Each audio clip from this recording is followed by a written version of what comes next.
Hai, welcome to Disease Notes by Mastermind Study. Hari ini kita akan membahas sindrom koroner akut atau Acute Coronary Syndrome dari segi definisi dan patogenesis dari ACS. Untuk lebih jelasnya, yuk mari kita bahas lewat mind map-nya. ACS atau Acute Coronary Syndrome atau sindrom koroner akut merupakan kelanjutan dari pola angina pectoris yang tidak stabil menjadi infark miokard akut luas, yaitu nekrosis miokardium yang irreversibel. Patogenesis dari sindrom koroner akut ini berasal dari aterosklerosis. Nah, kita lihat dari diagram patogenesisnya nih. Pertama tentu adanya aterosklerosis. Nah, aterosklerosis ini dapat bersifat stabil jika fibroskepnya tebal. Tapi ketika fibroskep yang terbentuknya tipis, maka plak aterosklerosis ini bersifat rentan untuk ruptur ataupun mengalami erosi. Kondisi individu dengan adanya tingkat aktivitas fisik tertentu, kondisi emosional psikologis tertentu, atau pada kondisi morning surge ditandai dengan peningkatan tekanan darah sistolik atau pelepasan katekolamin akan berpengaruh pada peningkatan tekanan darah, laju jantung, dan kontraksi ventrikel. Hal-hal ini akan memicu terjadinya ruptur plak ataupun erosi dari plak aterosklerosis tersebut.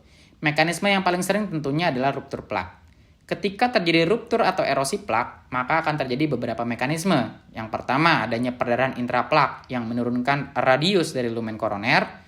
Kedua, pelepasan tissue factor yang memicu kaskade koagulasi dan terjadi pajanan kolagen subendotel bersama dengan aliran turbulen intrakoroner akan mengaktifasi dan memicu agregasi dari trombosit, di mana aktivasi dan agregasi dari trombosit akan memicu kaskade koagulasi dan vasokonstriksi.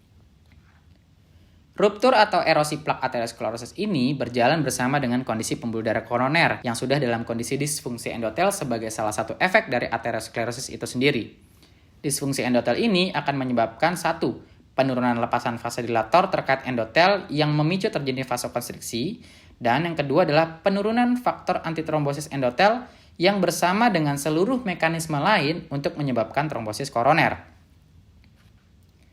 Ketika terjadi trombosis koroner, maka akan ada 3 perjalanan yang akan mungkin terjadi. Pertama, apabila trombusnya kecil dan tidak menyebabkan hambatan aliran darah koroner, maka tidak ada perubahan EKG dan akan diteruskan dengan penyembuhan dan pembesaran plak. Kedua, apabila trombusnya bersifat mengoklusi pembuluh darah koroner secara parsial, maka akan ditandai dengan perubahan EKG berupa ST depresi horizontal, ST depresi downsloping ataupun inversi T, yang kemudian dapat berupa unstable angina pectoris atau UAP bila tidak ditemukan adanya peningkatan kadar enzim jantung, tapi bisa juga berupa NSTEMI apabila ditemukan peningkatan kadar enzim jantung. Ketiga, kondisi yang paling berat yaitu bila terjadi trombus dengan oklusi total dengan gambaran EKG ST elevasi dan disertai dengan peningkatan kadar enzim jantung. Maka kondisi ini masuk dalam kondisi STEMI. STEMI dan NSTEMI merupakan spektrum sindrom koroner akut yang masuk dalam kondisi infark miokard akut, yang intinya sudah terjadi infark atau nekrosis dari miokardium akibat berhentinya aliran darah koroner ke miokardium.